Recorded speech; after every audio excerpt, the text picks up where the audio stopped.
Today is going to be a huge honor to interview a very good, you're a role model and an idol to me in so many ways because dentists always want to talk about drilling, filling, and billing, and you are really the queen because you're talking about prevention. And everything we're doing, I had three uncles, and between the three of them, they don't have one tooth. And dentistry's really changed over the years, and you are the king or queen of getting people to prevent disease. And too much of healthcare, especially the American healthcare system, it's all about surgeries and, cutting stuff and stents. And, when you think of heart disease in America, you start thinking about bypasses and stents, and that's all everybody wants to talk about instead of just, hey, why don't you just quit smoking, lose weight, and exercise every day? And your program I did with you, what was it? The 21 day, the email where you were emailing me every day. Oh, I don't know. Did you do the 7-day dental hygiene profits program? Yeah, that was 7 days. Yeah. So tell me, congratulations to all your success. You're amazing. So the dentists listening, about 5,000 dentists are going to be listening. I really don't have any stats on what percent are hygienists listening. I really don't. I know it's about 5,000 dentists, but dentists want to talk about drill, fill, and bill. Dentists want to talk about placing an implant, doing a root canal, removing decay, bonding, all this kind of stuff. I don't think they focus enough on their perio department. Do you agree with that? Absolutely. Because you know how I know that, Howard? How's that? Well, they allow us to look at their production and their collections and their hygiene department. And this year, what we see is across the board, doctors doing 90% of the work and the hygienist 10% of all the productions. And we have doctors that want to do, they're hoping to break $2 million this year, and they're doing 90% of all that work. And what do you think the hygiene department should be as a percent of revenue? Well, I'd like to see it closer to 30% of the total revenue. And what is the dentist that has a hygiene department doing 30% of revenue doing differently than the dentist who has a hygiene department doing 10% of revenue? Well, I just have been doing a lot of writing from the AAP, Academy of Periodontology, and they say that I think it's only, they say 64% of Americans have periodontal disease, and they're not very few, maybe 30% of those people are being treated for periodontal disease. I think it's a lot higher than that. And when we look at our dental practices, when we're first analyzing them, we find that the highest we've ever analyzed has been 22% of the adult patients are being treated for perio disease. So if the AAP says it's about 60% of the adult population at least has perio disease, and you're only treating 20% of your adult population, what's missing here? Some people don't understand. Bleeding gums are not a sign of health. There are so many hygienists that are doing bloody prophies. So I've been doing a lot of writing on that this year to make a huge dent in what's going on. What is your perio program to begin with? First of all, your Dental Practice Solutions, dentalpracticesolutions.com. First, start off with tell our listeners what it is that you do. So I have a holistic approach, and my niche is the dental hygiene department, but we can work on profitability in the dental hygiene department, but the collections, what we see a lot of times in many offices recently, 70% collections. Needs to be more like 98%, and I don't care that you've got all these PPOs. It's how you can elegantly communicate to your patients, you matter to me. That's going to change those numbers. So we take a holistic approach to make sure that the bottom line increase in profits without working harder. And that's a lot of that has to do with that dental hygiene department that's only functioning at 10% of the total production. Doctors don't even realize it because they never look. So what do you think these 5,000 dentists listening, what do you think they're missing on their perio department, their hygiene department? When you walk into offices, and you've been in a gazillion offices, what do you usually see, and what do you usually do to change it around? Well, the doctor's usually just drilling and filling, and they only know what they know. So, for example, I just got off the phone with an office. Doctor's got 2 practices in New Mexico, and he can't keep his eye on both of them. And he loves, the office manager was telling me, he's busy drilling and filling. He's seen 15 patients today. So he's got his eye on the tooth and not on the numbers. And so I come in there, and the first thing we do is look at the bottom line numbers. You know, what are their new patient numbers? What is the production versus the collection? What are those PPOs that you're signed up for, and how is that working for you? How many patients need to be reactivated? Oh, I'm telling you, Howard, it's probably nothing new to you, but you know there's over 100 patients that haven't been back to their dentist. Most offices have over 100 patients that need to come in. And what kind of treatment plans are outstanding? Hundreds of thousands of dollars in treatment plans. And the patients, they never accepted them. We've had offices, when we first started working with them, the first week, they had 9 hygiene patients canceled. So they had 2 hygienists working 4 days a week, and 9 of those patients canceled. And then they did some treatment planning. They sent me their key metrics that end of that week, and I was there observing for 4 hours. At the end of the week, I found out that $28,000 in treatment plans walked out the door.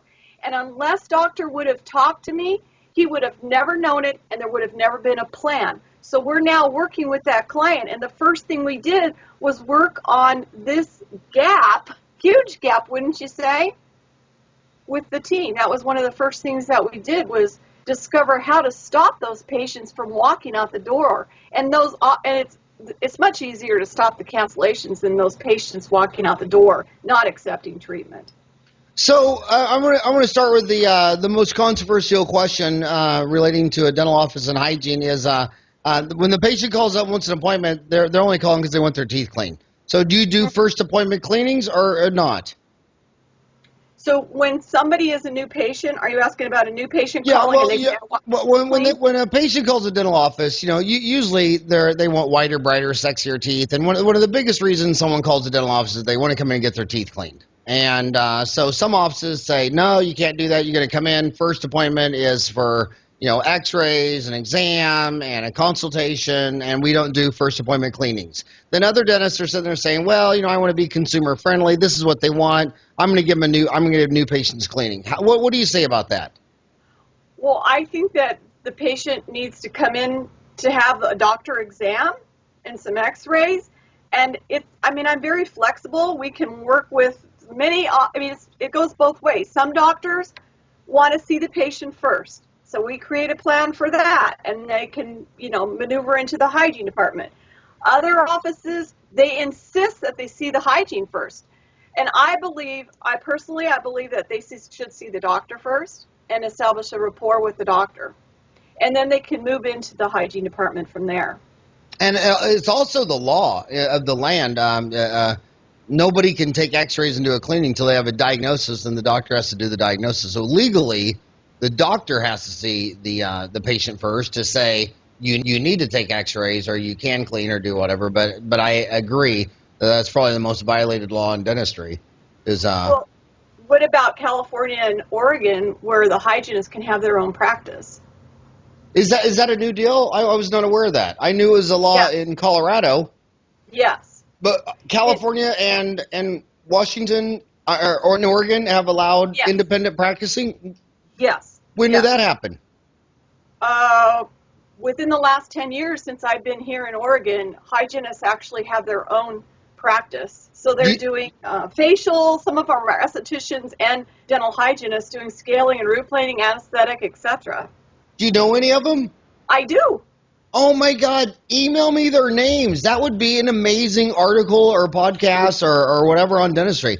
Okay. I mean, until I just talked to you, I thought that was only legal in the great state of Colorado, which doesn't matter anyway because all the patients are stoned. They probably don't even know there's a dentist in the room or not, right? Well, you know what, Howard? Unfortunately, I think in a week or two, they're going to be stoned in Oregon, too. You know about that law that passed. No, I didn't. Yeah, so you can actually have your own business selling cannabis So it's no longer medical marijuana. It's just totally legal.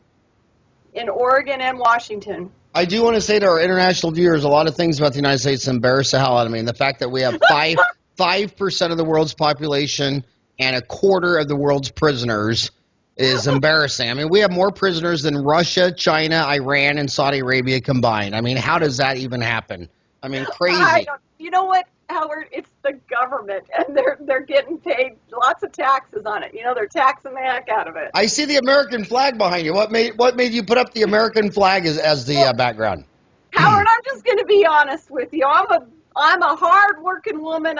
I'm a multitasker, and I got a lot. I don't want you to see a messy office. And in Okay. honor of Independence Day, we thought to Oh, put the flag up. right on. We are taping July 1st, and this Saturday. This is Wednesday, July 1st, and Saturday is the 4th of July. So what do you say? Okay? This is a common problem that we see dentists talking about in the message board all the time. You got two hygienists in the office, and if one hygienist sees the other hygienist patients, a lot of them are saying, well, she probed all 3 millimeters or less. I've got 4s and 5s and 6s. What do you do when you have two hygienists and they're not consistent on probing, diagnosing, and treatment plan, and one is more inclined to treat perio and the other one's more inclined to treat bloody prophies? Yes, it happens all the time. When there are two or more hygienists, we've got this situation going on. So we've got to calibrate. And so that's what we actually have online training videos. And then we go in quarterly. Usually the doctor hires us to go in quarterly besides our online programs. And then we can calibrate with them. You know, we actually work with typodonts, and then we work with each other. You know, there are volunteers from the team, and we work on each other and role play a lot of things. So it's also the doctor, you know, Howard, it's actually the doctor that needs to agree with the probings with the hygienist as well. Right. So when you meet, and by the way, a very way to follow up this information and would be a great marketing for you is you have those videos. Your website's amazing. You should construct a 1 hour online CE course for Dental Town, because we put up 317 courses and they just passed 518,000 views. So if you put Oh, that 1 hour course up there, I think a lot of consultants think, well, if I show them my stuff, they're not going to call me. I think it's the exact opposite. I think if you oh show them your no. stuff, then it's kind of like when I go to a restaurant, I want to order salmon or steak or tuna, and if they don't, and if they need to see that you're salmon or steak or tuna, and once they see it, what they're not buying the information, they're buying the implementation. The reason they write a check is because they say, I'm just not going to get it done. So if you put up that deal and tell them what you do, for every one person that says, oh, no, I do it, I'll implement it myself, another person is going to say, man, I wish my hygiene department would do that. I'm going to hire you to get it into shape. And so what do you do when you walk into an office and you've got some hygienist that's as old as I am, 52 years old, and she's been banging out bloody prophies for 28 years? Do you take her to a vet and just put her down, or do you try to change her life? How do you deal with that? I mean, you don't teach an old dog new tricks, and she's been doing bloody prophies for as long as I've been a dentist. What do you do with a person like that? Okay, so we actually go through a training program. I have another consultant. I have two other consultants that work with me. I call Donna the good witch of the West. She's Glenda. And yeah, so we actually take them through some training, and it's usually the first one is through a webinar, but we have to go really slowly. What you're talking about is fact. It happens all the time. So it's nothing new. And we actually have to go very slowly, and we have to consistently, it takes probably 2 webinars, 2 hours with these hygienists that you're talking about, where we have to consistently almost brainwash them to understand we are in the business of creating longer, healthier lives. It's almost like, have you heard of EFT? It's like the tapping. It's like we are in the business of creating longer, healthier lives. Like, they can hear you say it, but an hour isn't going to get it. It's constant repetition to get that embedded in their brain. These people that you're talking about, these hygienists, still think they're cleaning teeth. They're there to clean teeth.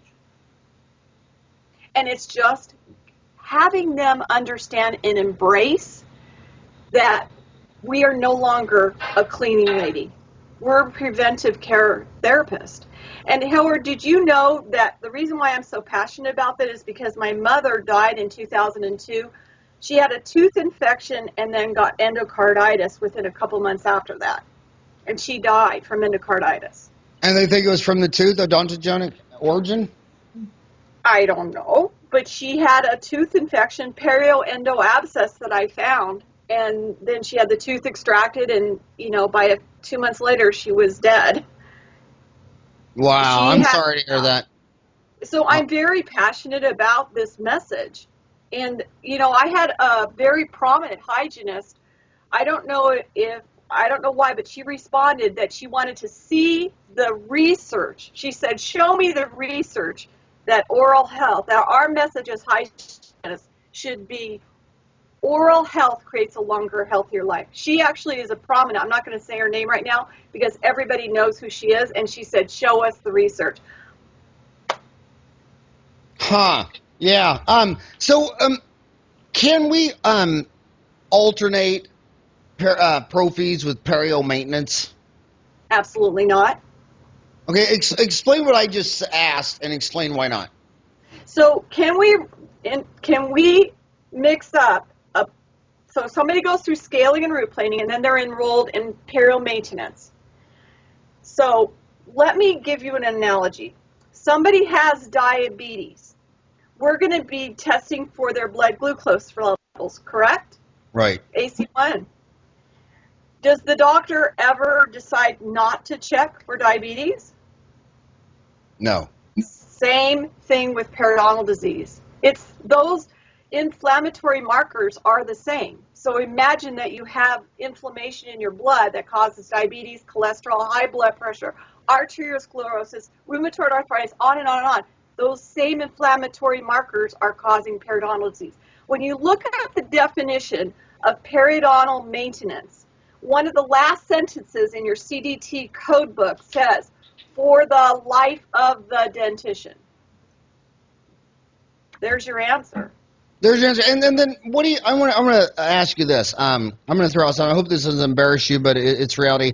If a physician saw Mary every 3 months for 10 years, and every time she came in she had chlamydia, and he had to give her another round of amoxicillin or something, a physician would stop and say, "Can I see the person you're sleeping with?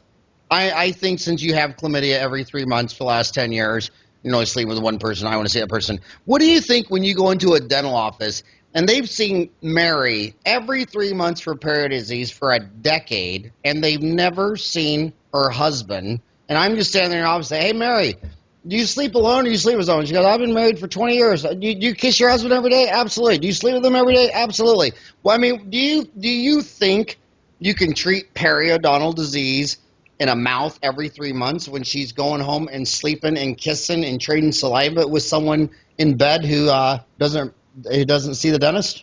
I mean, do you think they're just No. giving bugs back and forth, or do you think that's not an issue? I believe that they're giving bugs back and forth, and I think that some people have an immune system that can potentially put a halt to that. But not everybody has an immune system that can put a halt to that. You know what I mean? It's like somebody could have HIV and never get AIDS. Right. So Um, there are some people that it could happen. I mean, I've been married 18 years. I'm sure before those 18 years of marriage, Howard, I kissed some guys. In fact, I know they had perio disease, and I don't have perio disease. I was lucky. I'm from Kansas. I only kiss goats and sheep, and they don't have parrot disease. Well, that's the first time I found out about that because my dog's got perio disease. I'm glad you don't kiss dogs. That was just a joke. But hey, but yeah, but I'll tell you what, building your practice. I mean, I don't say it from a business reason. I say it from my heart. But every time I've ever told that to a patient in my office or any of my friends' office in Awatuki's or whatever, anywhere in Phoenix, sometimes the lady just said, "Oh my God, are you kidding me?" And she'll like call her cell phone on her husband. I'm checking out, and I'm going to go up to the front desk, and you're coming in here because I am with everything I'm going through. I'm not going to be trading bugs back with you, but I think you're right. I believe that most things that are yes, no, left, right, up, down have all been figured out, and everything that we'll figure out in the future has many, many more variables and more complicated. But part of the equation is bugs. I mean, you're not born with P. gingivalis. You're not born with Streptococcus mutans.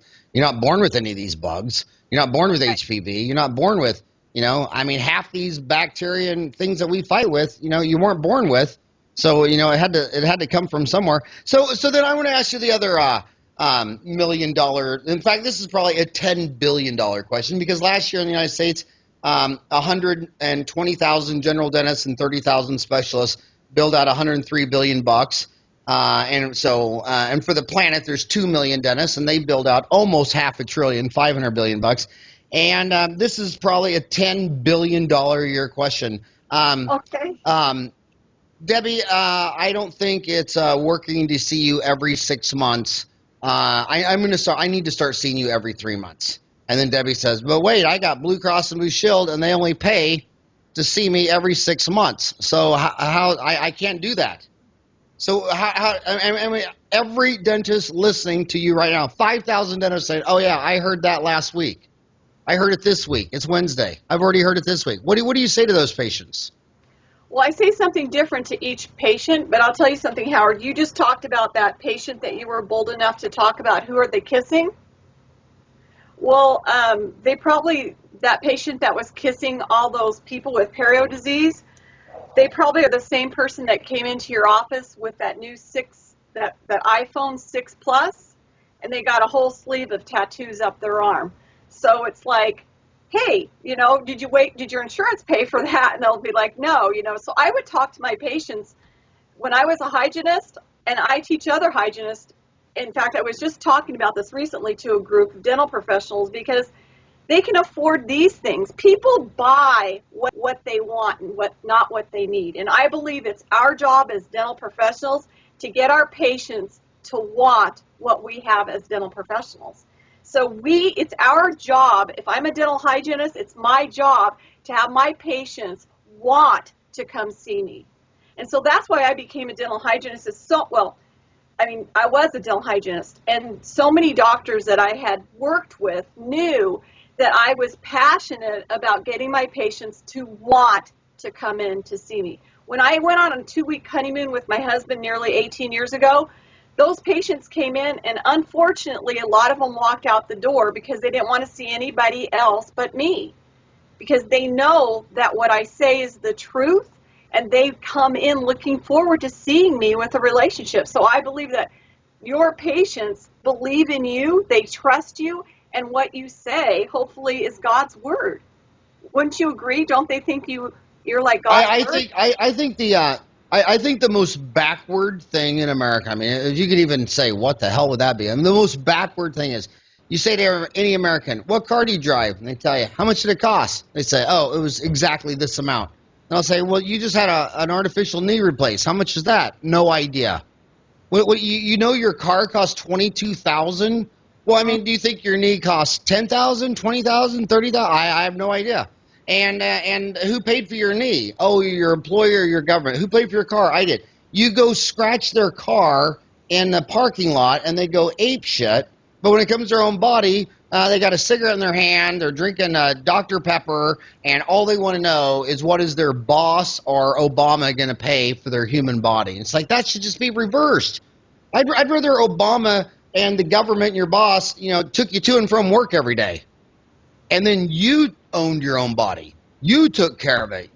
Because people take care of their house and their car and the things they buy themselves far better than their own human body, and they just want someone else to take care of it. I mean, Yeah, you said it, but you said it, it's like they need to take responsibility. And how can we communicate to our patients so that they want to take responsibility, so that they want? I think social animals, dogs, cats, humans, are enablers, because they're social pack animals. And they say to me, well, the insurance will only pay for a bridge, they won't pay for an implant. I say, well, what if your doctor said your insurance only pay for a castration and not a vasectomy? You want me to cut your balls off, or your vas deferens? I mean, I don't give a shit what your insurance company says. The implant is made of titanium and can't get a cavity. And the reason you lost a tooth is because you don't brush, floss, you have massive cavities, and you want me to file down 2 adjacent teeth. And you know what? In 6 years, then we're going to lose all that, and we're going to still be back to square one. We're still going to be back here, except instead of 1 tooth, now it's going to be 3. And I just say, but I think we're enabling them. It's kind of like the husband that's always complaining about his wife's an alcoholic drunk, and then she'll say to him, "Honey, I'm out of beer and I can't drive because I've drank too much, and if I can't get my blow device to work. Will you run to the liquor store and get me a case of beer?" "Oh, sure, honey, I will. I will." Everybody enables everyone, and then what's also interesting about being an international speaker is there's no dental insurance in Asia and Africa and South America, and these guys are doing just fine. Absolutely. And then in America, it's just this mental crutch. Same thing with speakers. They're so caught up in their presentation and their slides and their video and their 3-piece suit. They're just stumbling around. The best lectures I ever gave is when the airplane lost my luggage, lost my PowerPoint, lost my slide, lost everything. And I showed up in a pair of blue jeans and a Harley Davidson t-shirt, took the microphone, and just ranted for 8 hours without all those crutches. And I think insurance is just a big crutch. And I think it's an atrocity that an American can get an artificial knee or a hip or a bypass and not have any copayment and not even know how much it costs. Well, Howard, they know that they have benefits with their employer. And what I ask them is, so you get this specific benefit, they cover maybe $1,000 of some of your dental care, and they give you a vacation, right? And they're like, well, yeah, I get 2 weeks vacation. Well, do they pay for the cruise? Do they pay for the airfare? And they're like, no. And I'm like, it's the same thing with your dentistry. They're not going to pay for X, whatever it is. I mean, I've never heard that analogy, and that is a rocking hot analogy. Your boss gave you 2 weeks vacation, but he's not paying for the cruise. He's not buying the airline ticket. He's not buying the Disneyland ticket. They're giving you $1,000. You should be thankful, but you're an entitled, spoiled brat, lazy American, and you want it to include everything on the vacation. That's just not how it works. And then I remind them that me and my assistant Jan, I saw my first dental assistant Jan 20 years. I know. I remind them. By the way, me and Jan, we ain't had a cavity in 28 years. You know what we do? We brush and floss every morning, brush and floss every night, and all this stuff you're getting, me and Jan don't get. So I don't even know why you bring your employer or Obama into this equation. Howard, you brought up a really good point about international, because I feel so blessed that I get to work with clients as well on other continents. In Cyprus, they're right next to Greece. They're rocking it. And it's all because they know how to elegantly communicate. My doctor in Cyprus loves to do implants. He does hundreds. He'll do at least 200 implants this year. And you know how many new patients they've seen as of June? As of June, I talked to him on Monday, June 27th, they had 270 new patients in the small island of Cyprus. I mean, they're rocking it because they show their patients that you matter to us, we care about you, they have a relationship with them, and they understand. They're paying for implants, Howard. Their economy's been hit hard, right, in southern Greece? Well, I still think that, if I was to go to Debbie and I was to take away her half of her clothes in her closet, and her car or bicycle or whatever, she might be mad or irritated or whatever. But if I went up to Debbie and I took out number 8, that's a nightmare. Yeah, your whole world would stop. You would no longer care about the house, the car, the vacation. So dentistry is the easiest sell in the world because people will literally tell you, I've felt this lump here for 5 years. They'll feel lumps and have diarrhea and not feel right or whatever for years and years and years. But you take out her front tooth and it just stops. So dentistry is the junction between physical health and extreme cosmetics. And women just aren't going to go outside. When they lose all their teeth and they lose all their hair, 100% of women stop and say, I will wear a wig and I will get my teeth back if I even have to sell my car. So to get caught up in their enabling thing, is not even necessary because they'll prove to you over and over and over and over that cosmetics and their teeth they mean everything to them. Absolutely. And one of the things that I like to ask, and I talk to my clients and the hygienists about this, have you ever asked a patient, how long do you want to live? No? Have you ever asked that to a patient? Mm-mm. Because I used to ask this all the time of my patients. When I was a hygienist in California, I would ask them, well, how long do you want to live? I've never had somebody say, oh, I don't want to live much longer. And when they tell me that they want to live another 10 or 50 years, it's like, well, here's what you have to do. Let me tell you a little secret. And I actually had a physician who was so headstrong. They told me before he came back to see me, they said, just want to let you know, don't ever talk to him about flossing his teeth, because he walked out on the last hygienist that tried to tell him to floss his teeth. But I asked him if I could tell a little secret, and I got in like this, it's just getting down at their level, you know? And he's like, well, of course I want to know the secret. So we started talking about perio and what he needed to do to prevent it. It's like, just get down to their level. Like, some of those patients that you're talking about aren't going to put up with you talking to them about who they kissed and who they slept with, but there are some patients you can talk to about that. And they probably come into your office expecting that, but Yeah. you have Well, it's tough in Arizona. You can't ask them if they're kissing because their brother might be in the next, operatory, and that's the one. And but anyway, but yeah, I want to ask you another thing about this. A lot of hygienists, lot of dentists, when they look at their overhead, they think hygienist wants hour pro fee.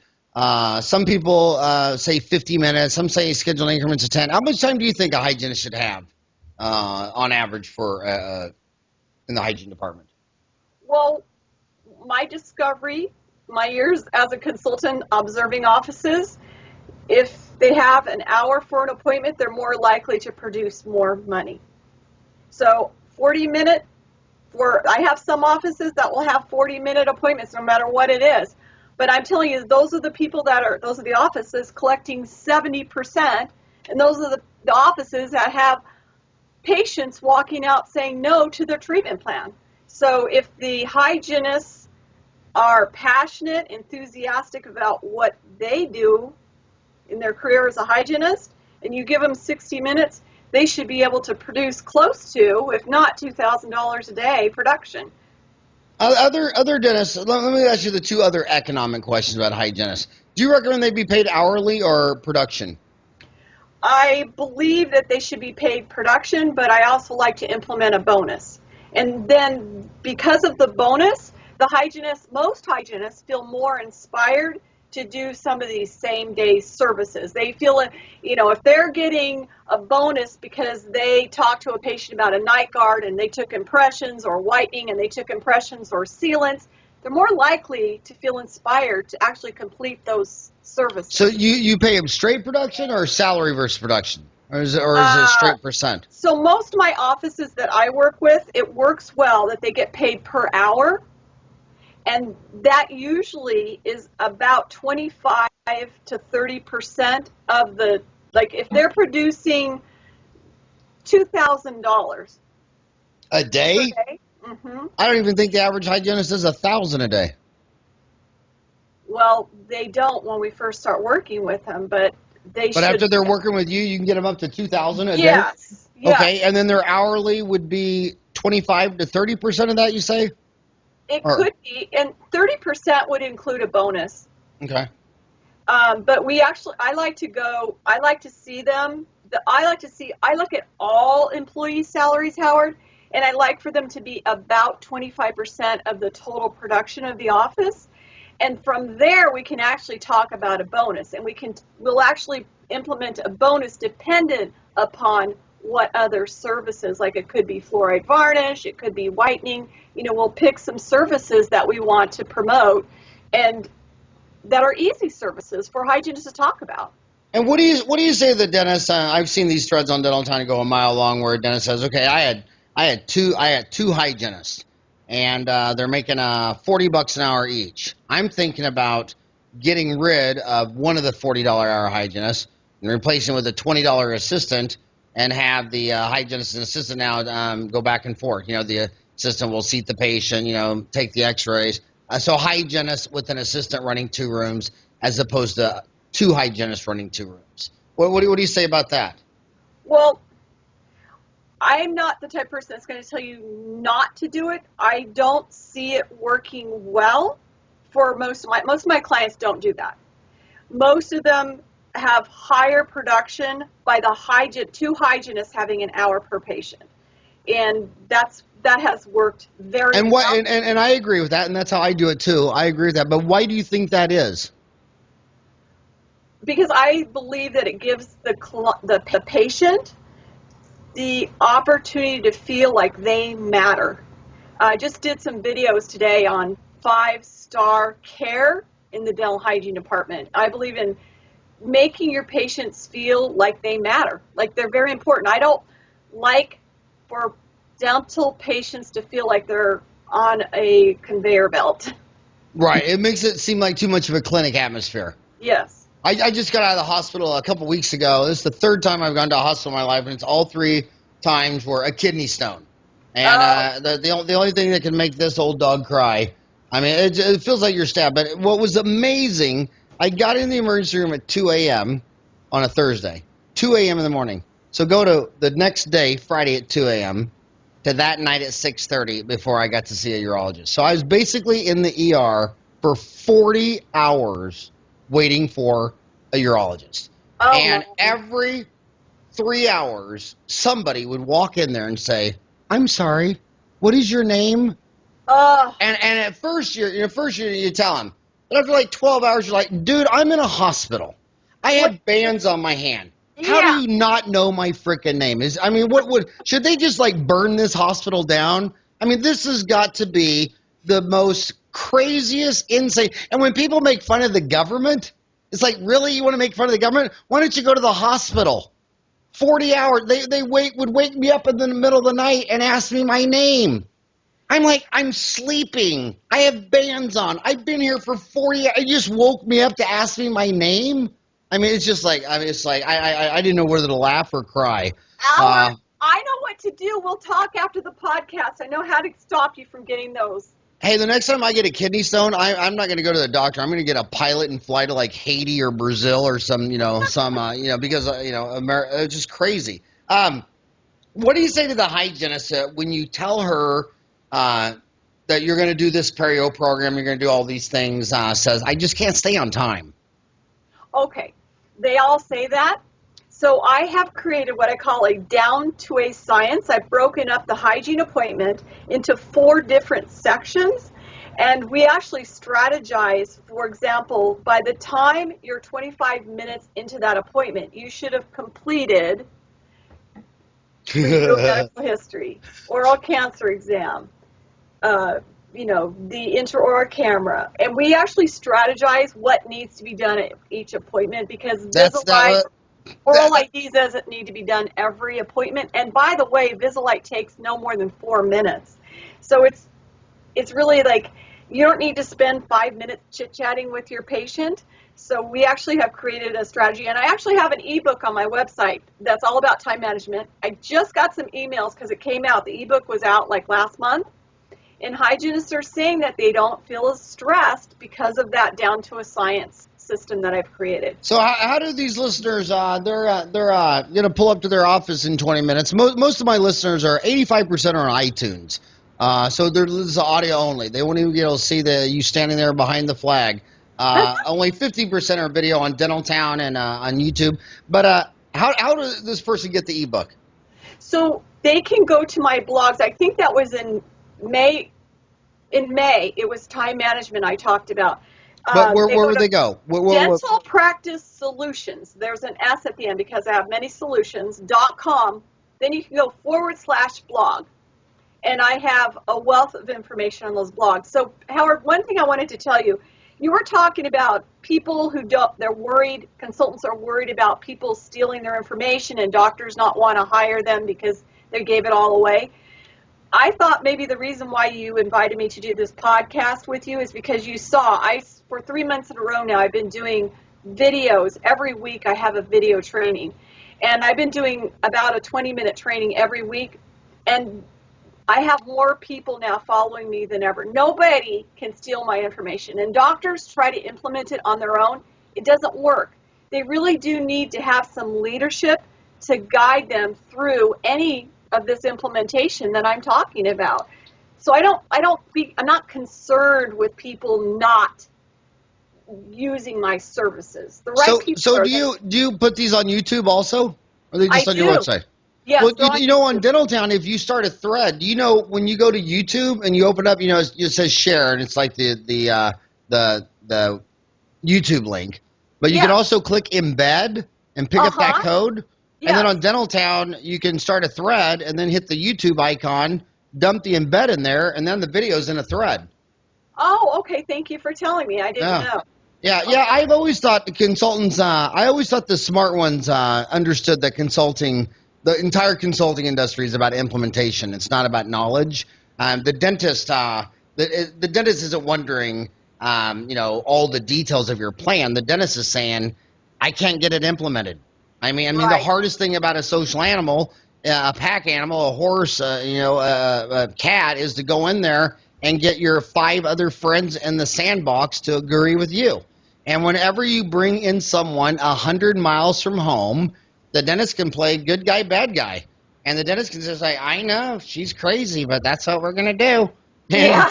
you know, and if I'm paying you the check, I can throw you under a bus and say, you know what, look, we're going to give it a try.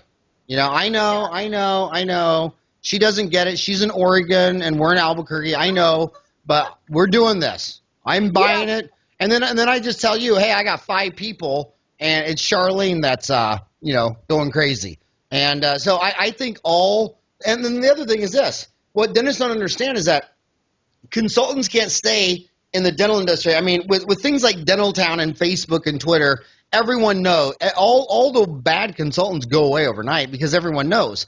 And if someone is going to make a living for 5, 10, 15, 20, 30 years, they're making money somewhere. And all the guys I know that are crushing it, they always say, yeah, I brought in this consultant and it was 30,000, and the next year I took home $72,000 more. I mean, it's a return on investment.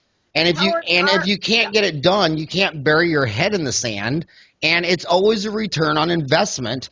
absolutely. If you put out the money and invest in your business, they'll say, no, I'm not going to do that. I'm going to buy a ass boat instead. Some of them are happy with where they are. There are some doctors who don't want to make any changes, and those are the dentists that by the time they're ready to retire, they actually, unfortunately, give their practice away. But you know, Howard, we always They're measure going to give it away anyway in the divorce, but I'm just saying. Oh, well, you know, last year our clients took home, they increased their production 30, no less than 34% with our services just for 6 months. In 6 months, they go figure. I Yeah. mean, imagine. And they're trying to break $2 million this year. So then this dentist is driving to work, and we're 3/4 down. I got you for 50 more minutes less. My whole deal with Dental Town is using the internet, which is now into your cell phone, so that no dentist ever has to practice solo again. Um, all people are kind of delusional about what's really going on with themselves. What would be, you're talking to this dentist driving a car, talk about the red flags going in on his office, that because he's probably thinking, yeah, my office is good. I mean, I'm good. I mean, the economy's tough, but I'm in Salina, Kansas, and I'm doing good. I don't need a consultant. Tell this guy right now driving his car, red flags in his office that really do everything's fine. What about this? What about that? What about that? Name some red flags and what you would do to go in there and fix it.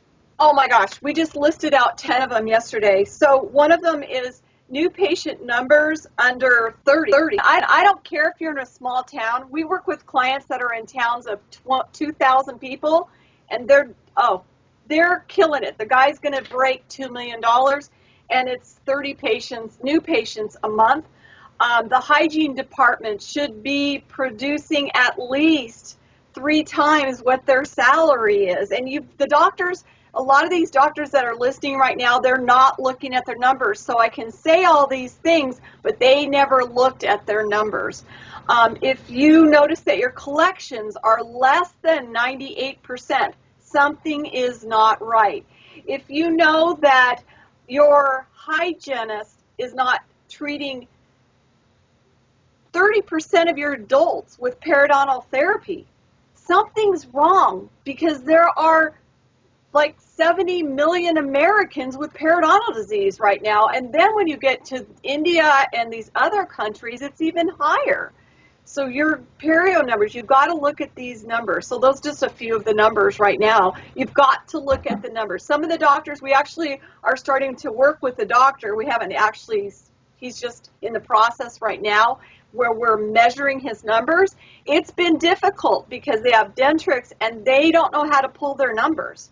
And then they don't know what to look at. So we actually work with Dentametrics, and it's Rick Williford. He's the founder of the Academy of Dental CPAs. He's retired now, but created this software. So if they have Dentrix or EagleSoft, Rick sends them a link, and then we're able to pull in those numbers. So we have an appointment with this doctor who doesn't What's know his how name? to pull his numbers.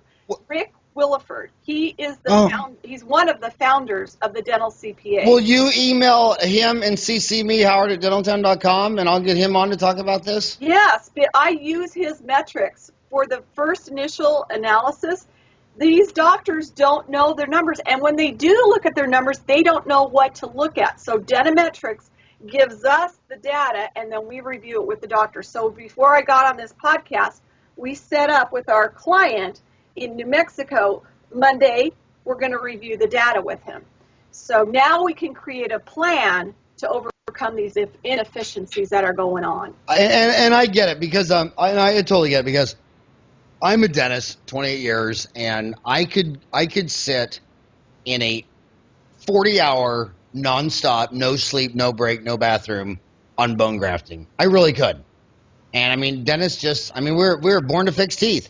And the most fun in my dental office, the most fun. The reason I could never retire is because I want the emergency patient. I want the walk-in. I want someone in pain, swollen, that can't sleep, who's crying, and I want to get in there and fix it.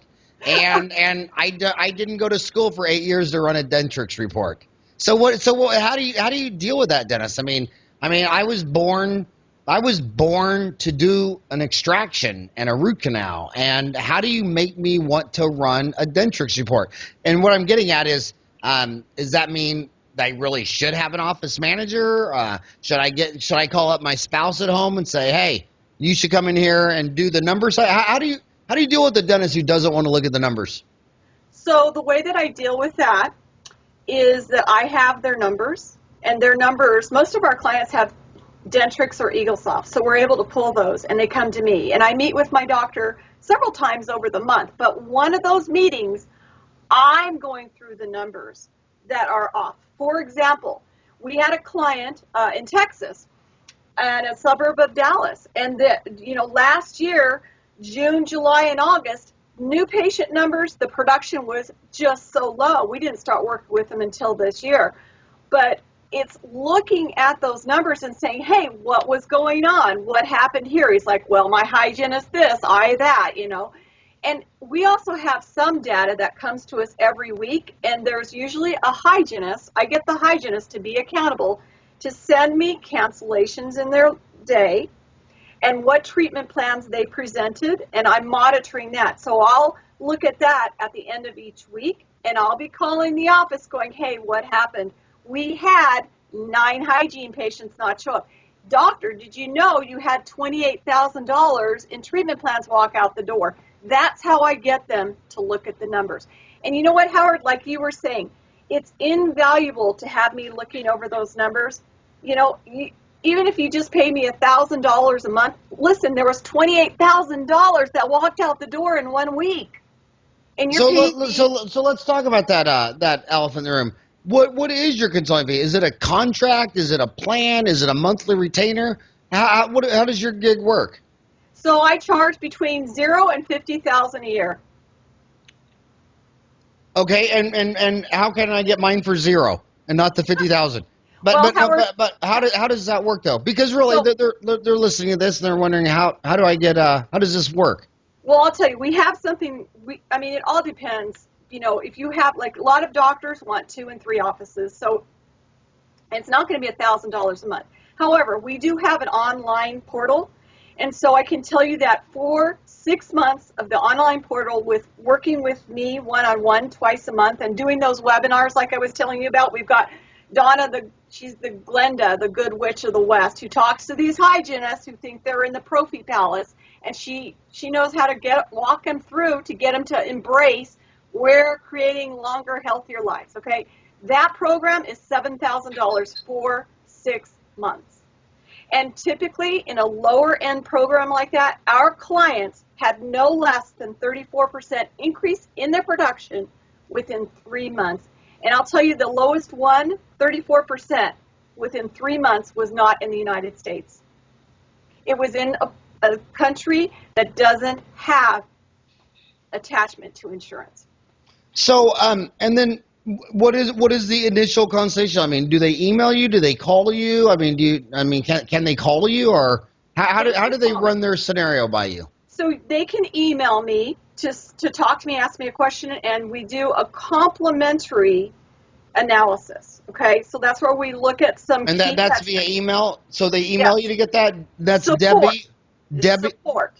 That's Tell support. them support at dentalpracticesolutions.com. Support at dentalpracticesolutions.com. Can they call you, or do you want? Yeah. Or you prefer email? So here's my number, and they can reach, because I know you have a lot of people just like I do that are outside of the U.S. So call this number, area code 503-970-1122. And So if you're that number, yeah, that's accessible anywhere in the world. Okay, and then so back to this dentist, because I just want to get her done, and I mean, to me, I mean, people like me have used consultants all the time. That's why we're on top of our game, and everyone else they don't want to do it. But what do you think about this question? The dentist isn't interested; he just wants to do dentistry. What do you think of the office manager in general? Do offices with office managers are they better managed than without?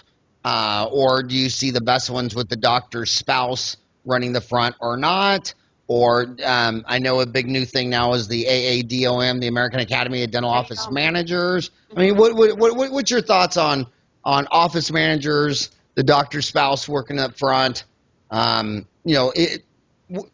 about that. Howard, interesting that you should ask me. In the last 12 months, I've had 2 doctors who had their girlfriends working as the office manager. Their girlfriends, okay?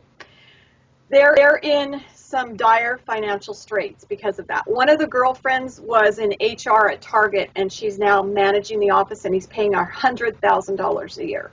Yeah, but more importantly, is she hot? Yeah. I'm just kidding. Yeah. So that's cloud No, of the you judgment. nailed it. You nailed it, Howard. Yep, she's hot. But back to that question in general. Do you think offices with office managers are better managed, or not really? Or do you not see the correlation? I mean, what I learned. And back to Dr. Spouse too. Well, it doesn't usually work very well with the doctor's spouse. I talked to many doctors, and I talked to their spouse as well, and they tell me it causes friction between our relationship, and the wife is usually telling me, I don't want to do this. And the doctor's like, hey, the reason why we hired you is because we need help, and my wife doesn't want to work here anymore. It's too stressful for our relationship. It doesn't work well, usually. Mm-hmm. I say spouses need to stay out, girlfriends need to stay out. Girlfriends, it causes a lot of problems when the girlfriend, I've not seen it work well with a girlfriend. And the dumbest thing I've ever seen, of all the people on the world, I mean, let's say you're heterosexual, let's say you're a male heterosexual, with 3.5 billion women on the planet, why would you have a relationship with someone that works in your office? I mean, it just doesn't even get any dumber than that. I mean, at that point, wouldn't it just be easier to go get a goat or, a hog or, well, for you, it seems to be. Just crazy. I mean, but I guess it goes all the way to the White House. I mean, Bill Clinton. I mean, but just crazy. This world. So you're so they can email you or call you, and you can tell them they can tell you their situation, and you say it's a complimentary consultation. Yes, my husband, he works with me full time and he's a numbers guy. He was years ago the general manager for Dreyer's ice cream, and he's a numbers guy, so he loves looking at the numbers. And then he works very closely with Rick Williford, who's that dental CPA I told you about. What's he think of that crisis at Bluebell, where they had some bacteria in their ice cream and they literally shut down the plant? He's not with He's not with ice cream anymore. Have you heard of Bluebell? Have you heard of Bluebell ice cream? No, I don't think so. Okay, so then I want to ask you the last 5 minutes. I only got you 5 more minutes. You said you work mostly with Dentrix or Eaglesoft, and I mean I've seen the movie Dumb and Dumber. Which one is dumber, Dentrix or Eaglesoft? Which one would you say is more moron? Which one's the moron and which one's the imbecile in these two? Especially, I mean they don't have an accounting package. I mean it just blows my mind that I was born in '62. We were on the moon when I was 7. And now I'm 52 and a grandpa with a 3-year-old granddaughter, and my computer software doesn't do payroll. It doesn't give me a statement of cash flow, a statement of income. It doesn't tell me, I can't, when I do my payables and receivables, it can't allot the cost to each room. So I know if when I spend an hour doing a crown, if I make money, lose money. And on top of that, you're in Oregon, which is in the same state of the only dental software company that has raging fans, Open Dental. Have you met those guys? No, I haven't met them. Have you heard of Open Dental? I have. Mm-hmm. They're in Oregon. In fact, I'd go visit that guy if I had to walk there. I mean, it's the only software with raging fans, and I'm just trying to wear them down to add an accounting package because Dentrix and Shine clearly don't give a shit. I mean, they wouldn't care. They could care less. I mean, for them to call it a management information software would be like, I mean, it's just crazy. I mean, might as well call the moon a planet. I mean, forget Pluto. Dentrix and Shine have declared the moon to be the 9th planet in the solar system. I mean, these dentists will sign up for a PPO plan, and it lists all these fees, and the schedule knows that doctor is spending 45 minutes on an MOD and an hour on a crown, and he has no idea if he's making money or losing money. They then call into a Shine or Patterson conference call to Wall Street, and they're talking about all their numbers and earnings and metrics and price earnings and profitability. It's like, I just want to call and say, dude, why don't you give that information to your customers? Hey, how come I can't get any of that data on Dentrix or Eaglesoft? Howard, what do you have, Dentrix or Eaglesoft? What do you have?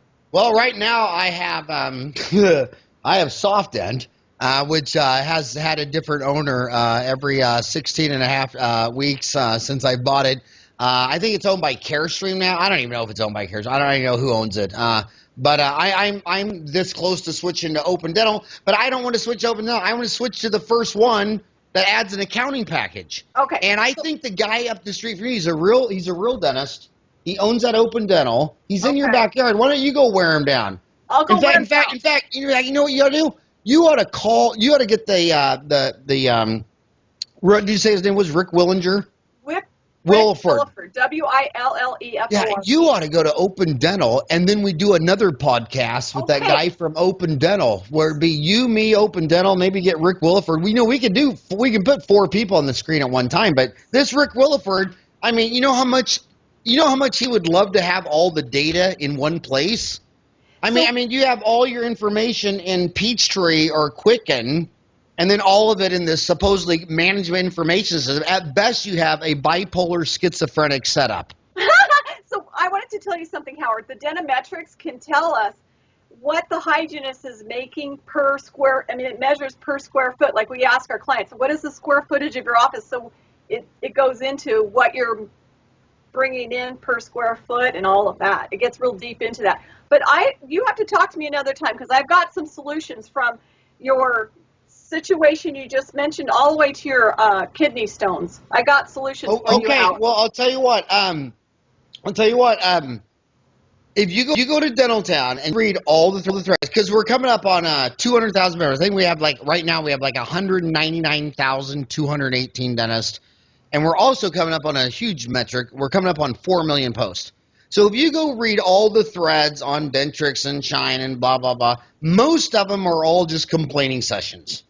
And then on Open Dental, it's just raving fans. It's raving fans, and they're in your backyard. And like I say, I will switch to Open Dental tomorrow if that owner, who's a wet glove dentist, he's a real dentist and he gets it. If he will add an accounting package, I'll switch, and then I think the dental consulting business will explode because then for the first time ever, you can run a report and say, dude, here's your PPO fee schedule. And we've allotted the cost. I mean, we know your office has only 4 operatories. You've had the same 5 people working here for the last 10 years. We know your rent, mortgage, equipment bill, computer, insurance, malpractice, and every time you're a hygienist, because a lot of dentists will say, I have one hygienist, should I get 2? And I'll say, well, on your existing hygienist, every time your hygienist sees a patient, do you make $12 or lose 20? I don't know. And then you go in there, and I have to get Excel spreadsheets, and it takes me all day to figure out, oh, well, actually, you'll have to have 7 full-time hygienists to go bankrupt, okay? I can tell them how many hygienists they'll have. And then the other thing that's just so sad is they'll have all these PPOs where, except for maybe a crown or a molar root canal, they're losing money on every procedure. Right. And then they're like, well, should I take this plan? And then dentists are smart. I mean, these people know calculus and physics and geometry and the Krebs cycle. They're wickedly smart. And then if you show them the data, here's a PPO plan. Every single time Margaret comes in for a cleaning, it'd be cheaper to give her a $20 bill and tell her to leave. It's like, screw it, I'm dropping the plan. If you show them the data, they'll make the right decision. They just don't have any data because Patterson and Shine have decided that you don't need any data. Well, we actually do. So we're able to import that with the Patterson and Shine products, and we can tell them what those numbers are. But so why would you even need to do that? Well, you have to do that. We do that because I'll tell you something. Because Howard. you have to. Because the dentists don't have the data. They're completely. Yeah. Right. Patterson and Shine. I can't tell if they got dentistry like as Stevie Wonder to Ray Charles. It's somewhere in between. I mean, they're both blind. One's alive. One's dead. I mean, that's their management information system. So Howard, these doctors, they are telling me, oh, my colleague told me I need to sign up with some more PPOs. I don't believe that's the answer. And then I see their numbers when they first come to me, 70% collections, and they think there's nothing wrong. They go, oh, well, that's because we have to write it off. I mean, I think there's a problem here, You're billing $1 million and you're only collecting 700,000. Well, there's a problem. We are 2 minutes over time. We're at an hour, 2 minutes, and I just want to say this, and I mean this from the bottom of my heart. I'm your biggest fan. I love your stuff. I follow you on Facebook, Google, Dental Town. I wish you would make some online CE. I have it. I have to send it over to you. Yeah, I think if you made you know what we don't have on Dental Town? We got 317 courses, but they're all drill, fill, and bill, endo, all that stuff. No one's done what you're talking about, a hygiene setup, a perio deal, bonus numbers. But if you put up an hour-long course or a 3-part series or whatever, that'd be amazing. Okay. And if you go down to Open Dental and get that guy, I swear, I mean, I'll even hop on a plane because I would fly to Portland to try to close that guy. And then we could go get a tooth tattoo because I know everyone in Portland has a tattoo. No, I'm just not one like everybody else. But would you agree that from Portland to Seattle, there's more tattoos than every tattoo combined east of the Mississippi River? I was shocked. When we moved here 10 years ago, I was in shock. I couldn't believe it. But hey, Debbie, thank you for all that you do for dentistry and Dental Town and dental consulting. And I know a lot of your clients are raving fans, and it was just an honor that you spent an hour with me today. They tell me, I follow Howard. I listen to Howard. I'm like, hey, you got to listen to me now. Okay, well, we're listening. Thanks again, Debbie. Have a great day. Have a great 4th of July. Thank you. You too.